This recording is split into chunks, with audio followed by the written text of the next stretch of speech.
The ACC has been given the promise of stability for the next 4 to 5 years, or 3 to 4 years. But you're not buying it, are you?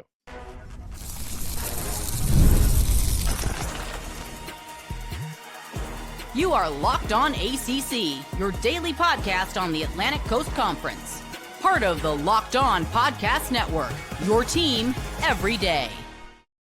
Shout out to the everydayers, and thank you so much for making Locked On ACC your first listen and your first watch. We're available free wherever you get your podcasts. We're free on YouTube. We're part of the Locked On Podcast Network, your team every day. He is Kenton Gibbs from Locked On Wolfpack. I am Alex Donno from Locked On Canes. On this episode of Locked On ACC, we'll talk about volatile teams within the ACC that can either boom or bust this year. The ceiling is high, but the floor is very low. We've got the schedule for what's actually going to be a really good ACC weekend to open up the football season, but there's one possible primetime snub.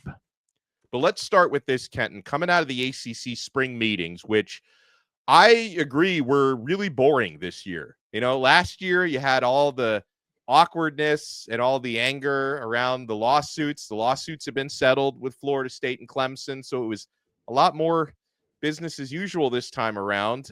Jim Phillips, the ACC commissioner, said on Wednesday, I certainly wasn't happy about the instability it caused. I got it. I'm proud of how we stayed steady, stayed committed to resolving an issue. Now, Phillips was asked how long stability within the ACC is going to last, Kenton, and his answer was, I got to believe over the next 4 or 5 years. I would hope, or 3 or 4 years, Phillips said. And he continued, I just think you've got to settle down. College athletics needs to settle down, not just the ACC. So 4 to 5 years or 3 to 4 years? Do you think we will keep ACC stability at least through 2028, 29? The devil is always in the details, Donno. These commissioners are coached and groomed to have political speak, to know how to not give things away. But every now and then, if you pay attention close enough, they'll slip. What was the slip here? The words, I hope. You know what that tells me? He doesn't know. There's nothing there holding these teams in place for these 3 to 4 years. There's nothing there. His money, hope, just the cost of leaving is the only thing. The cost of leaving, but the cost of leaving has been cut and slashed in a way that we went from talking about, oh yeah, you're looking at half a bill, down to like, oh yeah, it's going to be a couple $100 million. And granted, a couple $100 million is not, that's not nothing to scoff at. That's not nothing that's just like, oh yeah, everybody's got that laying around. But the price dropped so low, you're instantly looking at a very different situation there. So in terms of what I'm looking at and kind of what we're seeing for how long do I believe there will be stability, I agree with the 3 years. I think anything beyond 3, you are, pushing it. And even beyond that, what's your definition of stability, right? If your definition of stability is teams in the conference still being here, yeah, I'll give you 3 years, maybe you're 4. But after that, again, after the Big Ten and SEC TV deals are up, we're cooked. Those certain teams are going to be out the door. One thing that could be our saving grace, however, is those conferences are going to shed teams more likely than not. Those conferences are going to say, hey, Maryland, man, you ain't holding up your end of the bargain. Go on the screen. Go on the skedaddle. Get from around here. Go and get it. And when that happens, the ACC should be there with open arms. Like, hey, come on back. And Maryland aren't the only ones. You look at Vanderbilt, they're only good at non-revenue generating sports. They're not good at anything that brings in money. So, you're and those are just 2 examples, but there are other teams that just objectively are not enough of a draw to justify them taking a cut out of the pie as opposed to a Florida State or a Clemson. So in terms of stability and how long these teams last year, I would say 3-4 years tops. But again, Jim Phillips saying, I hope, that is and that is a deep indicator of very, very shaky ground. You touched on something is so interesting because, after 2030, there are multiple television deals that are up. So You're right. I mean, it's a cold world we live in, but yeah, the power conferences could decide maybe we need to cut a couple of our lowest performing schools loose, and then we can keep the same number of splits to the pie, right? That we are splitting our revenue among the same number of teams, but we go out and get ourselves a Florida State and or Clemson that are going to perform better and all help us make more money and be additive to this equation. So I think that's an excellent point. You know, in terms of like the actual timetable, like I still think it would be cost prohibitive to actually leave officially the ACC until 2031, I guess, because after 2030, which would tell me 2031, the cost to leave the conference goes down to $75 million, which includes leaving with your TV rights, right? Where, you know, that would be a number that if you really want to get out and you don't want to stay till 2036, 75 million is manageable compared to the near $500 million that we were talking about before these lawsuits were settled. So, okay, if you do the math, like if you talk about the realistic chance you're going to lose multiple schools in 2031, maybe what Phillips is thinking is that even if we were to more than likely lose FSU, Clemson, possibly Miami, possibly North Carolina, you know, maybe throw a couple of others into that equation, maybe they don't actually start negotiating and talking about leaving until 2 years before that. So we have 3 years of stability. Because I think the elephant in the room here is that if you're going to lose multiple schools, that doesn't happen overnight. Like there could be a long negotiating process that someone's probably going to leak that to Yahoo Sports because Ross Dellinger seems to get all of these scoops, and that's going to create instability. But maybe Phillips is thinking that's not going to happen until maybe a year or two before they leave. So I don't know. 3 years of stability, I would take it compared to what we had last year where everybody was suing everybody and it was just uncomfortable. So I guess I would take this over that. Yeah, I mean, absolutely, you would take some semblance of stability because, again, I don't think that you have true stability when your stability is dependent on the fact that I know you want to leave and I know you're going to leave, right? Like that to me, you know, no relationship can function like that. No, and this isn't a parent-child relationship where it's like, hey, I hope that you spread your wings and that you grow and that you go produce in the world without dear old dad, or, you know, it's not that. This is supposed to be a symbiotic relationship where the conference benefits from teams getting big draws and the teams benefit from the conference increasing and maximizing the draw that they can get, putting them in intriguing games and all that good stuff. So this is a situation where that symbiotic relationship has broken down somewhere along the lines. And what we're looking at here, again, there are teams that want to leave. You're right. This is not going to happen overnight. However, I doubt that these teams stay until 2031 because if we do the math on this and we say all of these TV deals, they don't happen at the dead end of like, oh boy, we've got 8 days left. Oh, now we need to get to the negotiating table. Let's make a new TV deal. Normally with a year or two left, that is where we find out. That's how Texas and Oklahoma got out of the SEC. That's how all of those schools got out of the Pac-12. When it came down to it, a year out from any additional negotiations, it was clear, wait, there's no new deal in place. Oh no, we're gone. We're leaving. And so, you know, I believe that those deals will be made. And while those deals are being made, I believe that you'll see some of the power brokers in the ACC absolutely saying, I got to go. I got to get to that table where that money is residing because that's a different level of money here. But again, I would venture and I would warn these teams, when you venture into those new waters, it could be deleterious for you. You could go from being the top dog in a pond where you know, hey, I'm going to get to the playoff. I'm going to be a team that is perennially a dominant force, which makes me de facto a national force because I'm a dominant power four, into I'm in the middle of the pack in the SEC. And I'm making slightly above what I would have made over there if I would have stayed the dominant force. But I guess that slight bit more would have to be enough to justify, you know, leaving, paying that exit fee, and now being relegated to somewhat middle of the league status. Now, something that is legitimately exciting for the ACC is the first long weekend of the college football season, you know, Labor Day weekend. There's going to be games Friday, Saturday, Sunday, and Monday. And the Atlantic Coast Conference is going to be prominently featured. But is there one member who got snubbed out of a primetime game? We're only getting started on this brand new episode of Locked On ACC. You want to keep it locked.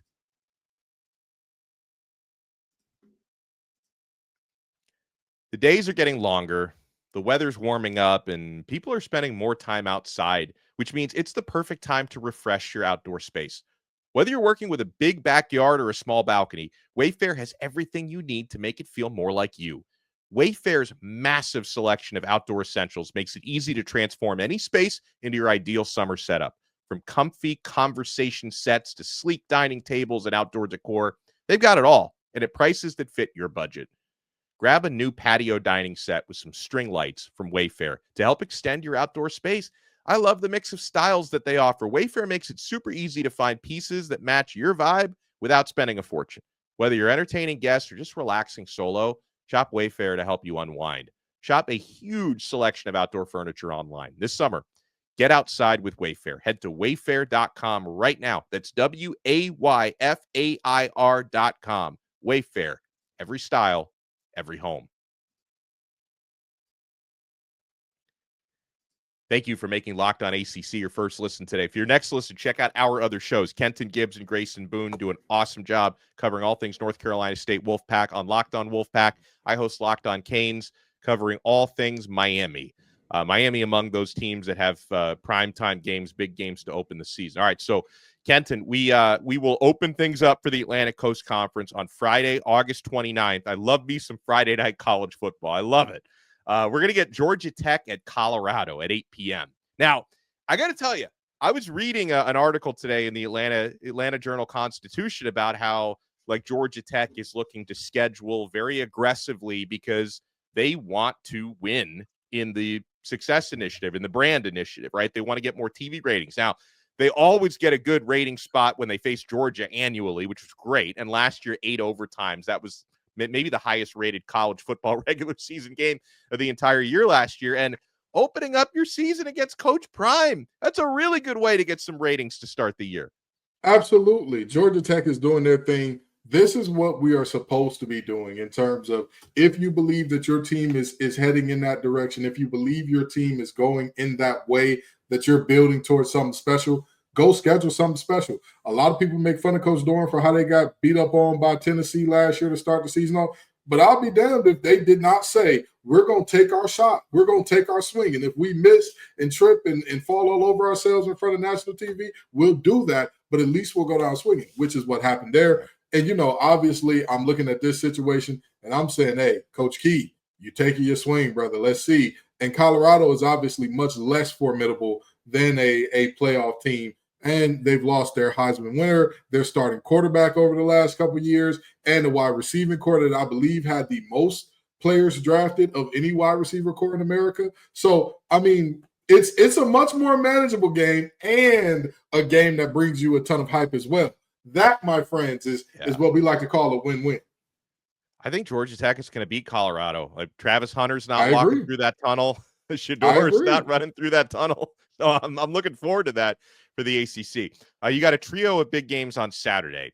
First one is going to be a noon kickoff. Syracuse against Tennessee. That one's going to be in Atlanta. Now, the second one, Kenton, some folks are not happy about this in Tallahassee. Alabama at Florida State. It's not going to be in primetime. It is going to be a 3:30 p.m. game on ACC. And Thomas Castellanos was not happy. He wrote, hey, no primetime game is crazy, but bet. And then, of course, some Miami hooligan responded to him, are you going to quit before or after that game? I mean, he at least went 8 games with Boston College last year before he quit on anybody. Let's get our stories straight here.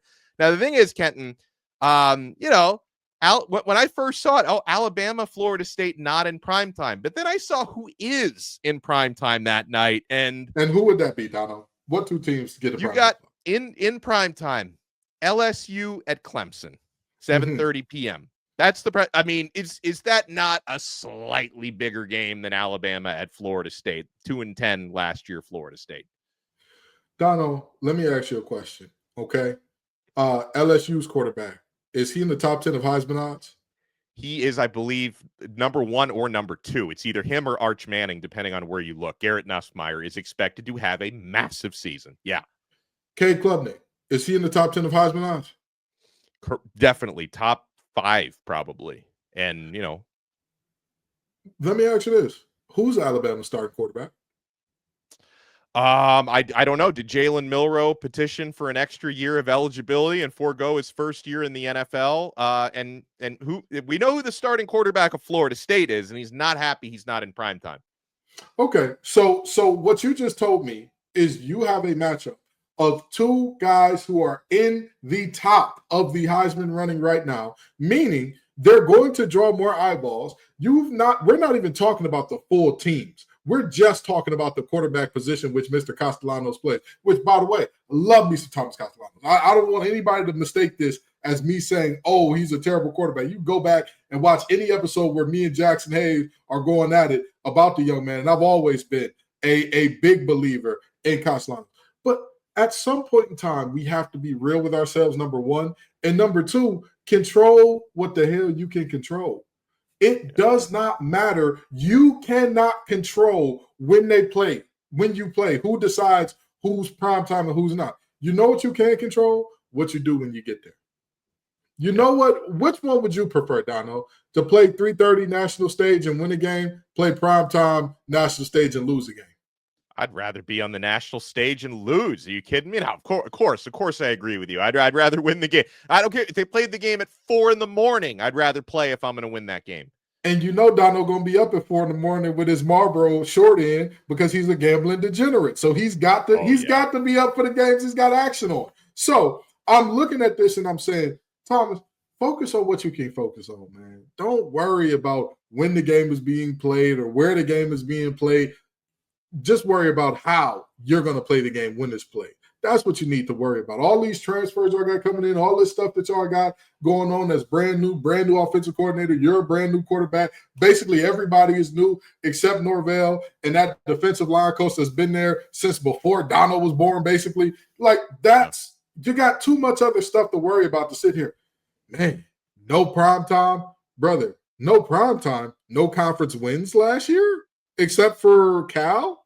Like, what are we doing? Don't worry about what's prime time, what's not. Just go out there and act a donkey when you get your chance to show up.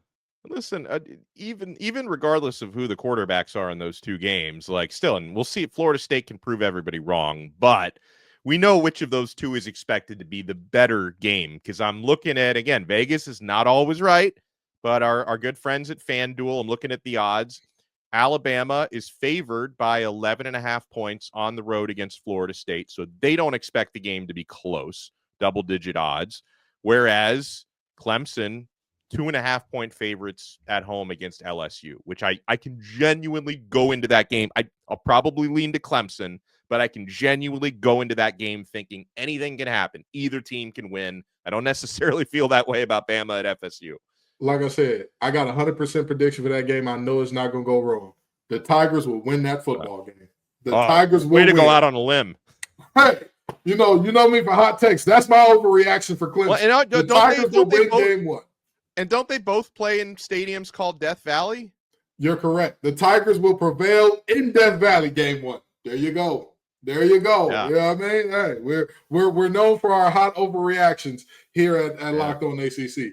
But in all seriousness, I mean, yes, that should be a much better game, much more intrigue, many more draft prospects in terms of first-round guys in the Clemson and LSU game. So what are we really doing here in terms of who wants to play us win or who wants to – listen, don't worry about that. Worry about the work. Don't worry about how many people are going to get to see when things are blooming. Just do the work. You are a Florida State Seminole, brother. That spear carries something to it, regardless of the time you're playing, regardless of whether you're playing on ESPN, ABC, NBC, or whether you're playing on ESPN 8 The Ocho. That spear carries a certain amount of cachet. Worry about bringing the cachet back to the spear. Don't worry about, man, they don't think that we're good enough. Don't worry about that. So the other games on the kickoff weekend, we go to Sunday. Yeah, we got college football on a Sunday. 2025 Affleck kickoff game is going to be Virginia Tech versus South Carolina in Atlanta. That's going to be a 3 p.m. game. Haven't heard any Hokies complaining about not being on primetime because primetime that night, Sunday night, is going to be Notre Dame at Miami, 7:30 p.m. on ABC. And the Fighting Irish are, which rightfully so, coming off a national runner-up season. They're favored -2.5. So they do expect to be close against Miami. It'll be our first look at Carson Beck playing for the Hurricanes, throwing in an official game. And on the other side, like, I know Notre Dame's going to be breaking in a new young quarterback, but I'm a little, from a Miami POV, I'm a little worried about CJ Carr, because all the reports I hear out of South Bend are about how dynamic that kid is. You think he's the grandson of Lloyd Carr, the former Michigan coach. I hear a lot of good things about CJ. There's obviously not a lot of film on CJ Carr, which is, maybe going to complicate Miami's preparation. So I'm just hoping that the Miami fans will show up for that primetime game. People, I know they laugh at Miami attendance, but primetime game against Notre Dame, I think they'll show up, because the last time Miami hosted Notre Dame, Kent, in 2017 was unbelievable decibel levels. And for anyone, even if you watch that game on TV, I was at the game and I was blown away. But it was deafening in there, and Miami blew them out. So hopefully we get the 12th man out there in Miami Gardens, Florida. Miami better show up. They don't like you. They really don't like you, and y'all should not like them. Like the disrespect to label you all as convicts, and you're telling me that y'all just gonna let that go? You gonna let that slide? Hey, maybe where y'all from it's different. Maybe y'all from the nice parts of Miami, but I know something. I know a little something about Miami. Don't let nobody talk about you like that and let you get away with it. But I'll tell you what, that is, again, this is what we talk about when we talk about marquee games. This is what we talk about when we talk about putting the ACC on the map.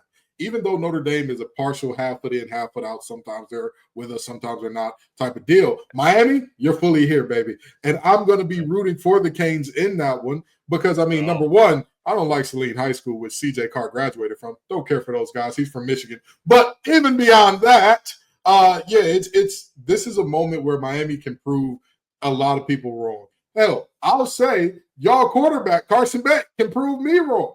If you can dominate a secondary that, despite all those losses, is expected to retool and basically reload and be almost as good as they were last year, you have absolutely put the nation on notice to say, hey, we're moving totally different than we were last year. Not offensively, but, defensively, because you're going to need some stops to win that ball game. And if you can show, hey, we're picking up where we left off last year offensively, after having a number one draft pick, after having a receiver that broke every single record that there was for wide receivers in Miami history and all that, you will be, again, putting the nation on notice that, hey, we're not here to play games. This ain't the same old Miami, whereas we're all flash and no stake. We're all off-season. We're off-season champs every year. Show the world that you are a different Miami team, and it starts with this primetime game against Notre Dame. And what I'm most looking forward to watching in that game, the trench battles, because, Notre Dame got to where they got last year by being impressive up front. And I think people are overblowing. Like they lost a handful of offensive linemen in the transfer portal, but it was mostly guys who weren't going to start this year. So they feel great about their starting O-line in South Bend. D-line, same thing. Miami, I think, has one of the better starting O-lines in the entire country, certainly in the ACC. The D-line looked good in spring football, Kenton, for what that's worth. So I think the battle's in the trenches, because Mario Cristobal takes a lot of pride in that, as does Coach Freeman on the other side. So that's what I'm looking forward to watching. So the other opening weekend primetime game that's going to get people talking, Bill Belichick will be wearing a baby blue hoodie for the first time on the sidelines. You want to keep it locked right here. We're not done yet on this brand new episode of Locked On ACC.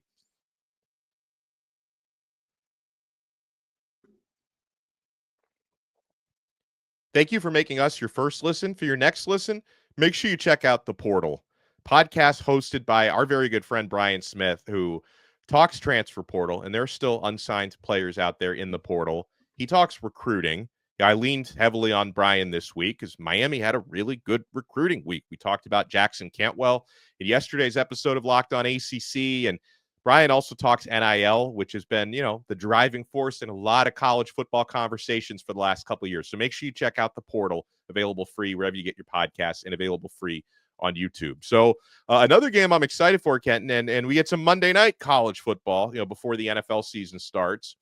You get Bill Belichick's debut, 8 p.m. on ESPN, Monday night, September 1st. TCU at North Carolina, which is a huge opportunity for Coach Belichick, second in all-time wins in the NFL, to get his first collegiate victory and to show the world we are about football here in Chapel Hill, that our entire offseason was TMZ and Donno and Kenton talking about my 24-year-old girlfriend the entire offseason. We are about business. We are about football. North Carolina can win against TCU, nationally televised non-conference game. It's a hell of a way to start Bill Belichick's tenure there. The Fighting Bill Belichick's against the Fighting Sonny Dykes. What a great game that will be. And I'll tell you this, in terms of, finally touching the grass, I think that's the most important thing here. I think that's more than anything else. Even if North Carolina gets their brains beat in, there'll be a story for all of 2 to 3 weeks if they're god-awful. There'll be a story for 2 to 3 weeks. And then the news cycle in the world will move on. But this is going to be a game where, again, win, lose, dominate them, get dominated, at least you're on the grass. And now the story is what's happening on the field.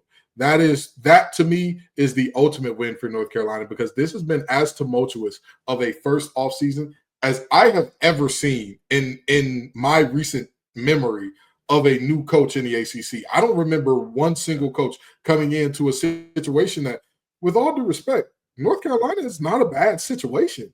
It's not a terrible situation. It's a basketball school, so you don't have a ton of expectation on the field. You're coming into a situation where the resources are there to be successful. They are willing to spend the money to make you successful. I believe UNC was number 3 or 4 in terms of spending and recruiting in the ACC every single year over the last few. So the resources are there to make you successful, and you're not looking at a situation where you're either in a bad location or you got academic rigor going against you. You have none of those things. And that academic rigor thing ain't even a joke. I mean, legitimately, if you look at a Cal, a Stanford, a Duke, a Wake Forest, you have extenuating circumstances that have nothing to do with you as a program, as a football program, that affect your football program. You don't have those same parameters and limitations at UNC. And yet we were not talking about the ball at all. We were not talking about how is Bill Belichick taking advantage of this opportunity at all. It got so bad, which now I believe we've reached the fever pitch of this thing. I believe we reached the climax of off-season tomfoolery for UNC, and now we're headed on the downhill of the slope. It got so bad, people were asking, is he ever going to coach a game for UNC? Which now the answer appears to be a very apparent yes. Now that more people are breaking down the numbers of his contract and the fact that UNC would have to pay him $30 million to go away. He would have to pay $1 million, but even if he were to pay that $1 million, no NFL team would touch him with a 6-foot pole, and no other college team will want him either. So you're sitting here saying, okay, now everything, the dust seems to have settled. He's got a new PR guy. We're no longer CCing Jordan on emails. We're no longer talking about whether or not she's banned or not. We're now talking about ball. So this first game, it cannot come quick enough. If I'm UNC, I am begging and praying on my knees if I'm them. Please hurry up Labor Day weekend. For God's sake, hurry up. And, North Carolina, I think, would fall into this category of volatile teams in the ACC. We'll get into that on our next episode. How's that for a tease? Teams that have high ceilings, very low floors.